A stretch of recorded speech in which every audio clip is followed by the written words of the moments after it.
Back to my channel women's health talk. यहाँ पर हम बात करते हैं विमेंस के हेल्थ से रिलेटेड टॉपिक्स पर। तो फ्रेंड्स, आज की वीडियो भी पीरियड्स से रिलेटेड है और आज हम उन पीरियड्स के बारे में बात करेंगे जो बहुत ज़्यादा पेनफुल होते हैं।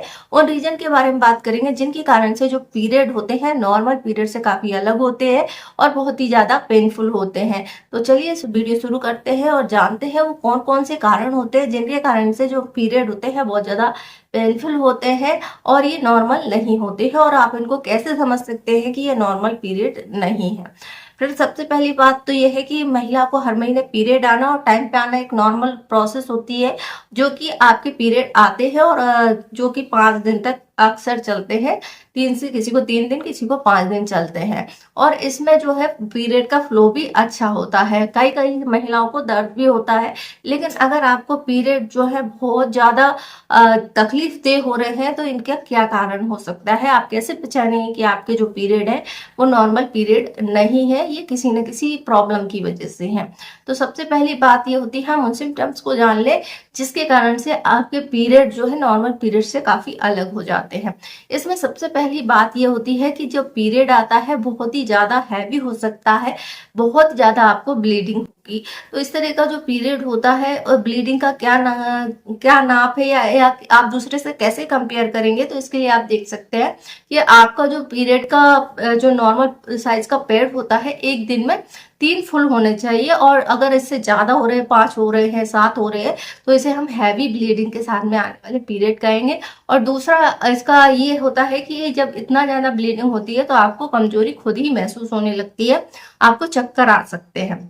ये पहला सिम्टम होता है। दूसरा सिम्टम होता है पेन होना, यानी आपके पेट में इतना तेज पेन होता है कि आप अपना काम जो डेली का रोज का कर रहे हैं वो नहीं कर पाएंगे और ये दूसरा सिम्टम होता है कि आपका जो पीरियड है नॉर्मल पीरियड से अलग है। तीसरा होता है आपके पेल्विक हिस्से में मरोड़ होना, क्रैम्प होना और काफी ज्यादा भारीपन लगना।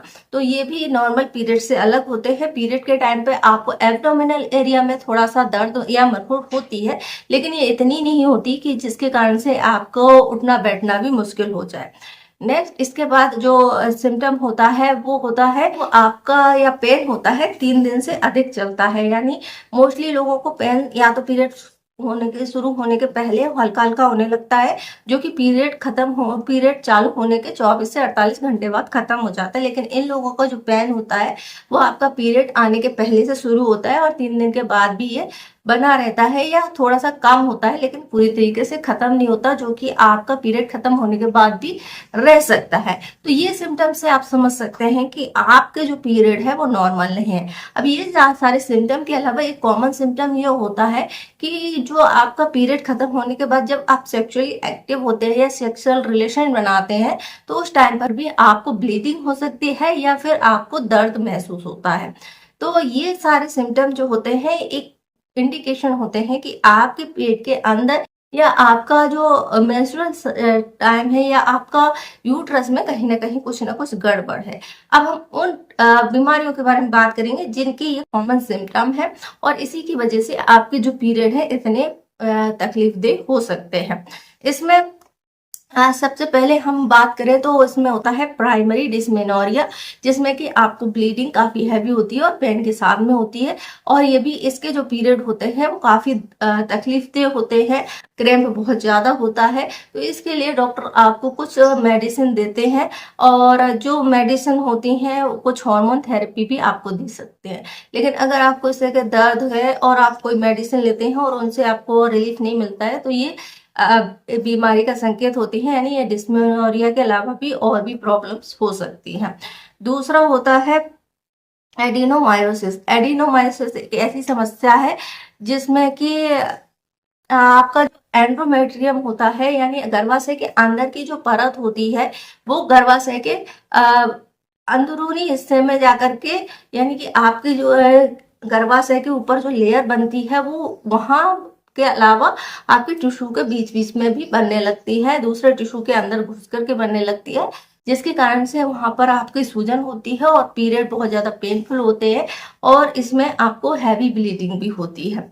इसके अलावा पीरियड जो है इरेगुलर होते हैं और सेक्सुअल एक्टिविटी करने पर भी आपको दर्द महसूस होता है। इसके अलावा होती है नेक्स्ट होता है पीआईडी डिसीज जो कि पेल्विक इन्फ्लामेटरी डिसीज होती है, जैसे हम कहते हैं गर्भाशय की सूजन या एब्डोमिनल एरिया में सूजन रहना, जो कि इन्फेक्शन के कारण से होती है और सेक्सुअली ट्रांसमिटेड होता है, जिसके कारण जो एक बैक्टीरिया के कारण से हो सकता है और इसी के कारण से आपको ये पीरियड में पेनफुल और तकलीफ दे हो जाता है।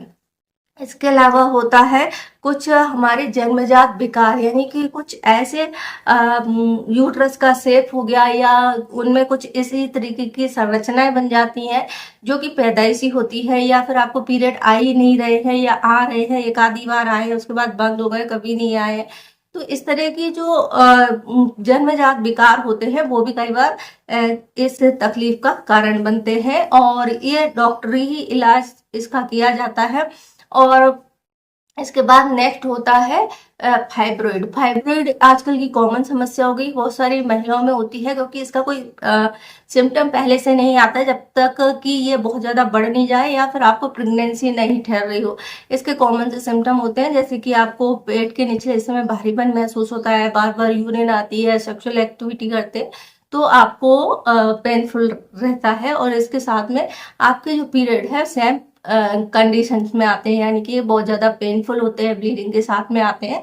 तो ये भी फाइब्रॉइड की वजह से होते हैं। तो ये कुछ डिसीज हैं जिनमें कि पीरियड जो है नॉर्मल तरीके से नहीं आते हैं। होता है एंड्रोमेट्रियोसिस, जिसका मैंने पहले ही पूरी वीडियो बना के रखी है, जिसमें कि आपके यूट्रस के बाहरी साइड में ये सब जो है टिश्यू ग्रो करने लगते हैं, या फिर आपकी यूट्रस की जो लाइनिंग है वो बाहर की साइड ग्रो कर जाती है और इसके कारण से जो है पीरियड काफी पेनफुल होते हैं। इसलिए डॉक्टर क्या क्या ट्रीटमेंट आपको सजेस्ट कर सकते हैं। सबसे पहले तो आपके टेस्ट किए जाते हैं, जैसे कि अल्ट्रासाउंड द्वारा ये देखा जाता है कि आपके यूट्रस में कौन कौन सी प्रॉब्लम है या क्या प्रॉब्लम है। उसके अकॉर्डिंग आपको ट्रीटमेंट दिया जाता है, या तो हॉर्मोन्स थेरेपी दी जाती है, पेन किलर्स दिए जाते हैं, अगर उनको लगता है कि सर्जरी की जरूरत है तो सर्जरी सजेस्ट की जाती है। ये सभी ट्रीटमेंट जो है आपकी रिपोर्ट के आधार पर दिए जाते हैं, पर यहाँ पर मैंने वो कारण बताए जिनके कारण से आपके जो पीरियड होते हैं नॉर्मल पीरियड की तरह नहीं होते हैं। अगर आपको भी इस तरह के सिम्टम आते हैं और आप इन्हीं सिम्टम्स के साथ में जूझ रहे हैं तो एक बार अपने डॉक्टर से मिलिए, अपने टेस्ट कराइए, क्योंकि ये जो सिम्टम है वो नॉर्मल पीरियड के नहीं होते हैं, ये किसी न किसी प्रॉब्लम की वजह से होते हैं। तो आई होप आपको ये जानकारी पसंद आई होगी। जानकारी पसंद आए तो वीडियो को लाइक करें, शेयर करें, हमारे चैनल को सब्सक्राइब करें। इससे जुड़ा हुआ कोई और क्वेश्चन है तो आप हमसे पूछ सकते हैं, इंस्टाग्राम पे फॉलो कर सकते हैं। वीडियो देखने के लिए आपका धन्यवाद।